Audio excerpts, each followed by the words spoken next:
Well, thank you for coming. I know that this issue has got a lot of people's attention, and it's got many people fearful. They're curious what they can do to protect themselves and their home and their valuables. And the topic, obviously, was in the press advisory. We're talking about the transnational gangs. I did a briefing from this podium, I guess probably over a month ago, to kind of lay out what we were seeing in terms of what had now visited our region, our area, the transnational gangs, and specifically in our area. They've been Chilean primarily, coming from Chile, typically in teams of 4 to 6. And as I said in that earlier brief, we've seen 3 kinds of modalities that they're using across the country. One is high-end burglaries. One is larceny from autos, where they're hammering cars. That's so far a lot of that's in California. And the third is robbery of jewelry stores. And the teams are doing typically one of those 3 things. Our area has been very much hammered by the very high-end burglaries, but we also have been hit, and thankfully, with the assist of the Violent Crime Task Force, the FBI, Auburn Hills, Troy, Bloomfield Township, a bunch of folks gathered together and ended up catching that team that was doing the jewelry store robberies in Oakland County. They're in my jail. They're all from Chile. So as this continued to expand, we felt we needed to become more connected with our partners. We are already informally communicating with all of the communities about this and the potential challenges and risks from this, but we wanted to formalize it and really begin a robust sharing of information. So we've gathered a bunch of our partners together earlier this week and talked about this. We filled not only this room, but the whole one behind you. And after that meeting, the list of agencies that will be joining this task force, I think you'll be impressed. I was impressed and appreciative of the collaboration. And so we're announcing a task force of all these agencies that are going to work together. At times we may be throwing a bunch of bodies together to do things, and other times it's going to be information and intelligence collaboration. The task force will be the Southeast Michigan Collaborate, Arrest, and Prosecute, or otherwise known as SEMCAP. And all of the agencies involved have committed to do all they can to partner and share resources and information. The reason it's so important is because this group is so highly functional, they're well trained, and they're targeting our region and other places across the country, but now we're very much in the crosshairs. I think we had 5 in Oakland County on the weekend or thereabouts, and they're, again, very methodical. We're going to show you some videos that show you how they move, but they come in, they're very well trained, they're all in black. Some of the video you'll see, they look like they're in white, but that's a night vision camera. They're all in black, backpacks, face masks, gloved up. They utilize a jammer, which shuts down wireless. So if you've got a wireless alarm system, wireless glass break, wireless contacts, it will jam those frequencies and it won't communicate with the alarm or get an alarm signal out. So if you're in a neighborhood and unexplained your wireless seems to be going down and it never has happened before and you're in one of these neighborhoods, that may be a good time just to put in a phone call to your local police department and say, hey, I'm not sure if it's related. I mean, don't call us every time your wireless goes down, please. But if it's very unusual and for whatever reason you can't figure out why your wireless isn't working, that may be indicative they're in your neighborhood. And that's a good time to call your local police department and just say, hey, I don't know if this is related or not, but our wireless is not functional. It can affect radios, it can affect cellular, it can affect alarm systems and your wireless internet. So that's one of the things that we wanted to get out to people. If you're, again, as I talked about a month ago, for the homes, it's very high-end homes, oftentimes with the ability to approach through the back with either woods in the back or golf course or some kind of ability to come up without being observed. Typically, again, very large homes with the ability to approach in some secluded manner. Lots of times they go through second-story windows or they go through windows in general without opening them, and they do a variety of things inside. They're looking for high-end value, again, cash, jewelry, watches, high-end purses, and any safes that they can carry with them. And that even includes larger safes if they can carry it and get it out. In one of these cases, they got the large safe out, but they ended up getting stuck in the car. So that one safe was recovered, but the other safe was taken. So they'll take that safe and then they'll try to brute force it elsewhere. One of the safes that we had stolen in one of our burglaries was recovered in Livingston County, and after it had been brute force. So that's their focus, and a lot of people ask questions, what neighborhoods or what communities? Again, it's the target home. If you've got a very high-end home, probably a multi-million-dollar home with any kind of approach, and there's valuables inside, you're probably that kind of target that they're looking for, regardless of what community or neighborhood you're in. So like one of the burglaries was at a home that the rest of the homes in the neighborhood probably wouldn't have fit the bill, but one did. So, that's just kind of something to be aware of. And for those people in those homes, they really need to up their game. Check your alarm systems. I encourage as many hardwired devices as possible, especially with motions interior, and have redundancy in how your alarm system communicates. Hardline, cellular, radio. Watch out for each other. Look for suspicious cars or suspicious people coming through backyards and neighborhoods like that. That's a phone call to your local police. And for me, I'll say this, and I presume all my partners are the same, we'd rather check out 100 nothings than miss one real deal. So calling us is not a bother. So with that, I'll show you who's on. We'll show you a little bit of video, and then we'll throw it up to questions. I think that obviously you may have.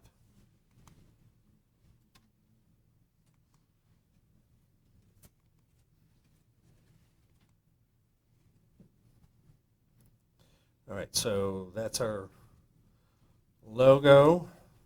I know you're impressed, but I can't take credit for it. Some folks on our team came up with the idea and then designed the logo. And these are all of the organizations that are going to participate, which is a rather lengthy list, and we appreciate that.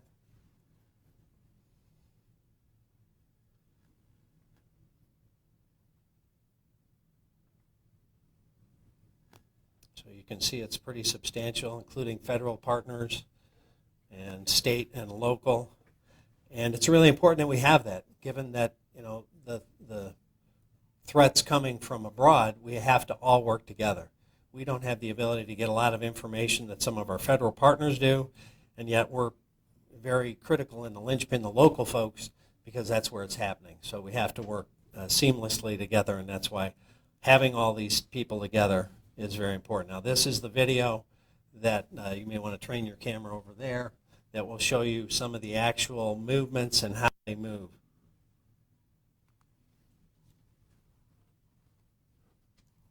You'll see he takes a punch to the window, and then they just clear it out and go through the window. That quick getting in.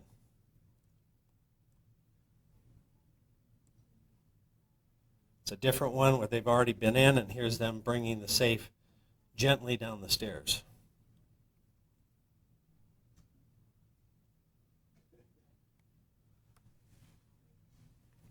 A different one. They're very aware of cameras. Lots of times in some of these different videos you see them spot a camera and then they communicate to each other about the presence and location of camera, and sometimes it spurs their activity to speed up a little bit. Again, they look like they're in white, but they're not. That's a night vision camera. Like these are all in black. You'll see him punch the window here. The guy to the right in the middle, that's a jammer. So he's jamming signals right now.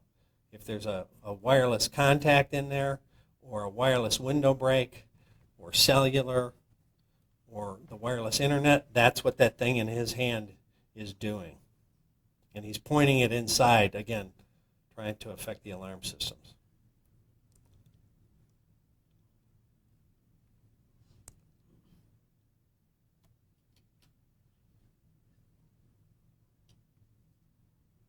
It's a different house. This is one of the safes. They up on that level, they smash it through that glass. You can see the glass in the far right broken. Here comes the bigger safe.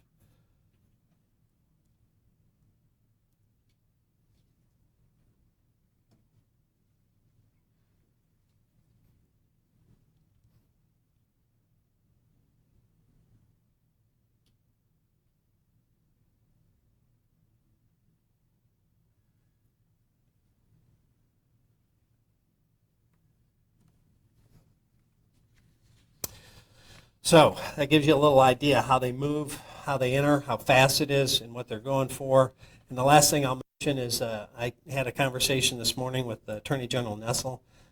We have been in communication and working with their office. The sheriff's office has been for the last month or so, and we are anticipating some charges forthcoming in the very near future on some of the individuals that have perpetrated some of these crimes, in addition to the 4 that are in our jail for the armed robberies. The ones that are forthcoming are related to burglaries, high-end burglaries. Anybody want to say anything at this point? Questions? Sure. 2 quick questions. What does it sound like when it punches the glass and clears? What does that sound like? It's pretty quick. It's not like a bang, bang, bang, bang. It's like psh. So no one hears it. Generally, no. We don't generally have neighbors calling about that. Chilean aspect of it. How can you help me understand what that is and how you know? Yeah, so going back to what we talked about like a month or so ago, they very much are trained, and they're coming into America by 2 different paths: the VWP program, the visa waiver program, or illegally across the southern border.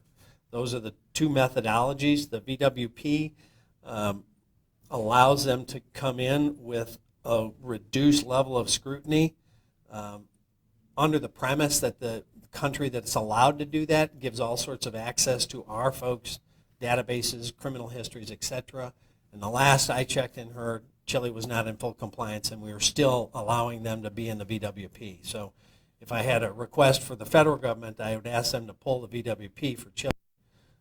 That doesn't mean they can't come here. They just have to get a visa, which is a little higher level of a background. Country of origin is because of other arrests. You linked to Chile how? Yeah, they're from Chile, the ones that have been arrested. And Chuck, talk about the ones that have been arrested. There's 4 for the jewelry store? There's 4, yes, in my jail from the armed robberies, and there are others that have been caught in other communities that are all from Chile as well. And we're connecting the dots on some of those to us, because what happens is they move around the country.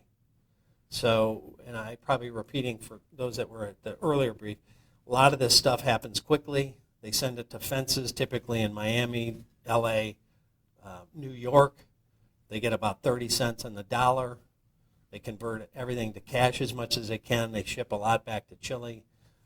It's a very moving, constant operation. So they may hit here and then move on to another community, another state, and hit there and then move on again and then run a circle.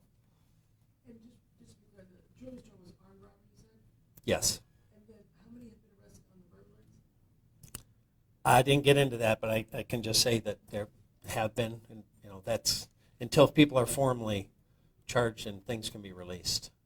Can you refresh on the, I'm sorry, go No, ahead. sorry, no numbers? Not at this point, no. Can you refresh on Related to us, I can say not at this point, but there's crews that have been arrested all over the country in different communities. Chilean. Sorry. Yes. Can you refresh on the timeline of when you first saw them, or these instances being reported, meaning months, over a year, et cetera? And I'm also curious in regard to, it seemed like they were moving pretty casually. You spoke before, if I recall, that they scout these homes. They know when people aren't home. So it sounds like they're not into confrontation with homeowners. They wait. But if you can talk about the time frame as well as their modus. Well, it's probably hard for us to pin down when they first started coming to our area, because it may not have registered as this is an organized group. This may have been a burglary. And they were in and out and they took this stuff. But now, as more develops and more of the high-end homes with cameras and all of the MOs are being pieced together, now we're beginning to go back and look at older burglaries and share that information with other communities, and they're probably going to go back and go, you know what, this one fits that. that may be related to them too. So, Do you have a best guess? well, I heard some communities have gone back in years with this. I don't know. Well, it was February 2021. when the first- I mean, I would say for us it's probably 2 years. But the confrontation element too, or the fact that they seem to be tracking people when they're away. Yeah, so this group is very methodical. We have seen similar crimes and burglaries where things have been discovered around the country that have used things like trackers on cars. They've used trail cams to do pattern of life, determine when you're coming and going. They try to determine when you're not going to be home. This group, again, appears to be very non-confrontational. They've actually left guns that have been found. In very few situations have we seen anything from our groups so far that's confrontational. If somebody is seen or heard or something happens, they flee. Again, other groups from other areas have been confrontational. And we hope. Go ahead. How many tied to Southeast Michigan?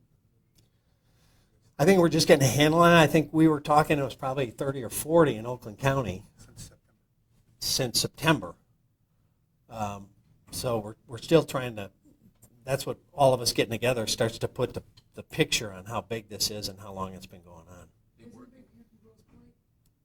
I don't know if the point's here. We are communicating with them. We know they got hit. I think I was told 4 or 5 times in the last couple weeks. And what were the 5 over the weekend? It was this past weekend, correct? Yes.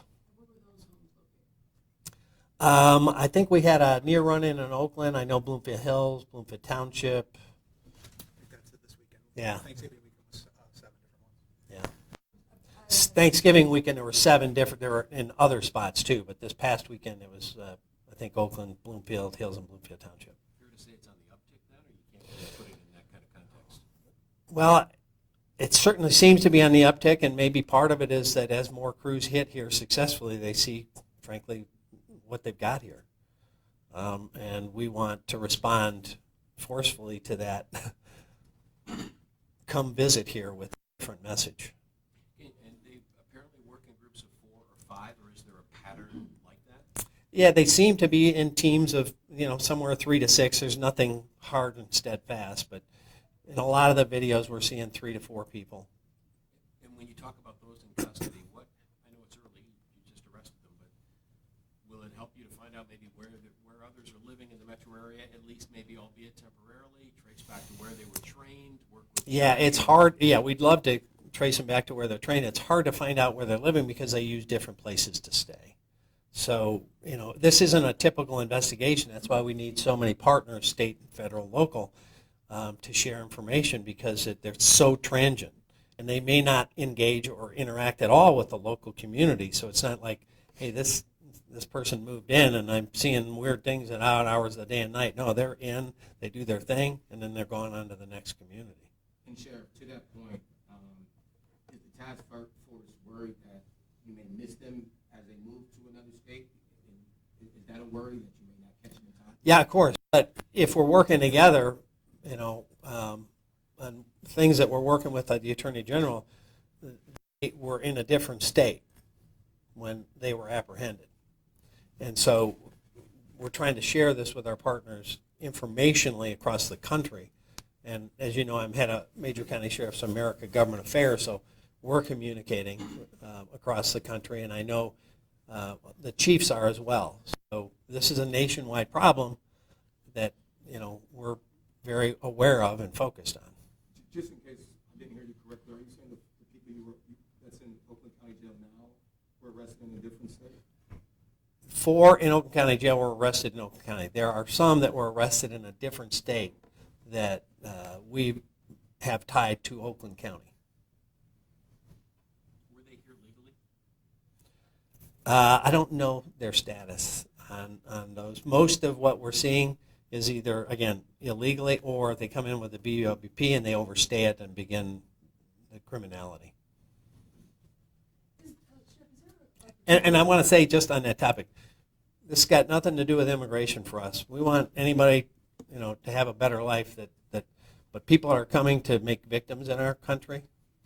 That's what we're focused on. If somebody's here illegally and they're working hard, that's policy for the federal government. That's not for us.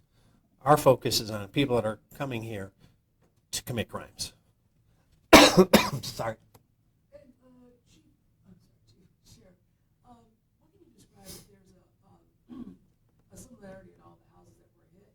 Does it appear to be the second story, no motion detectors on the second floor? What seems to be like The similarity is just very high-end home with the kind of ease of approaching that they like and prefer, with the good probability of having high values. Doesn't necessarily come in on the second story. Sometimes they don't. But we've seen that a lot where they are coming in the second story. A lot of people don't have layered devices on the second stories. They may not have motions up there. That's why I'm saying, look at your system, have it be layered, including hardwired motions. And if we get down way into the weeds, I always suggest people have different kinds of arming capabilities: home, away, and night stay. So night stay is you turn everything on except your bedroom. So the motions all through your house are on. So Describe it. What were the jewelry store robberies when you say when? I think they were about a month ago, maybe 3 weeks ago. I don't have the exact dates. We can get it to you. I think Oakland Mall and Great Lakes Crossing. And they were captured coming out or in the store? They were captured after they committed one of the robberies coming out. Sure, how do you get a good hold of, obviously, warning people protect themselves, but I mean, if they just have like an endless supply of just manpower, more get picked up, more get pulled up, what do you do? Well, that's where we need federal help. If we catch one crew and 2 more are on the way, we're trying to plug holes in a dam that's breaking. So for us, that's why we need to engage with both our federal partners in law enforcement, but our federal policymakers to try to make sure that people that are coming into the country have some vetting and aren't coming here intentionally to commit crimes. Is this unique in your years here in regard to, I ask because I have no idea in regard to, foreign folks coming in and committing crimes, et cetera, to this scale and this, detail? I think the wave across the whole country is unique to me, and I'll throw that open to anybody else. I know there's different transnational gangs, there's Russian, and there's a variety of things in different parts of the country. But in terms of coming in with the intent and purpose of committing a whole bunch of crimes and then leaving, and then a new crew coming in, I've not seen that, and I don't know if anybody else has. That's a new one on me, and I've been in this a long time. Sure, my last question, how frustrating is it when you're dealing with, it's not like you were saying earlier, it's not like you're living, this, X street and Y street, and they're so transient, and they're just have zero regard. I mean, how do you? It's super frustrating because they're in the wind so fast, and so are people's valuables. A lot of this stuff is being packed up into boxes for shipping as they're driving away from your home. I mean, it is super fast. And, if that's why we're trying to focus on trying to get them in the neighborhood or in process or in progress, or if they're caught elsewhere, is there a way we can, figure out if they're connected to us? There's a host of those things that we try to look at, but yeah, it's very frustrating, and it's very unnerving to the community, and it's frustrating for us not to have an end point to this. Sheriff, my last question. You just talked about the investigative work or the manpower, the hours that are being put in. I saw somebody shaking their head, so it must be a lot of hours. Oh, it's a ton. And the commitment to take these people. Yeah, it's a ton. I know a lot of my colleagues here, the chiefs, are spending a lot of money on overtime in areas that they anticipate, something might happen, or responding to it and then investigating it. It's a tremendous resource drain on lots of levels. And that's why having us all together is a force multiplier. If something starts to break on a Friday night, instead of me having to call 40 of our people, we can make a call and everybody could send one. You know?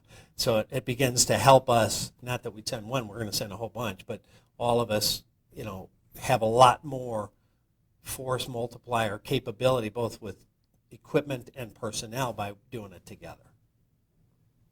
It sounds like also homeowners are probably your best defense also. 100%. Because if it stops being a lucrative operation, then they move on. 100%. So watch out for your neighbors, look for suspicious cars. As I said, up your game on your security, know what they're targeting, and maybe think about either securing that in a different way, or maybe a safety deposit box in the short term. You know, there's a lot of options for people.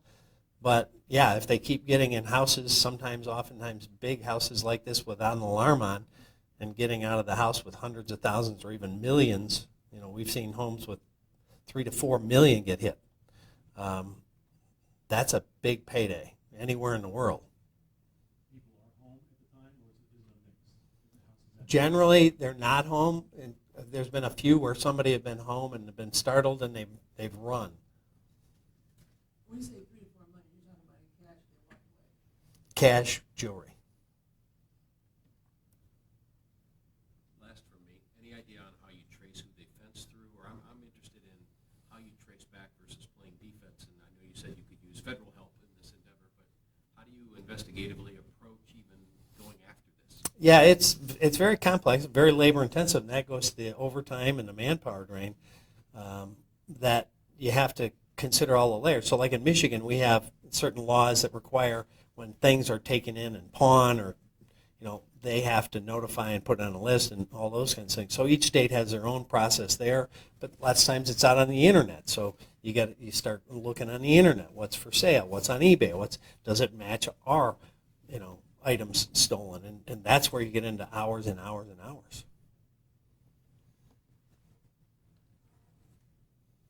What does SEMCAP stand for one more time? I'm sorry. Southeast Michigan, collaborate, arrest, prosecute. I wanted to have cop, but came out cap. Because we want to arrest them, right?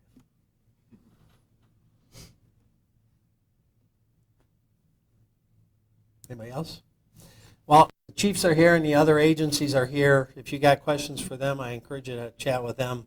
They're invaluable and critically important on this effort, and we're united in it. So thank you.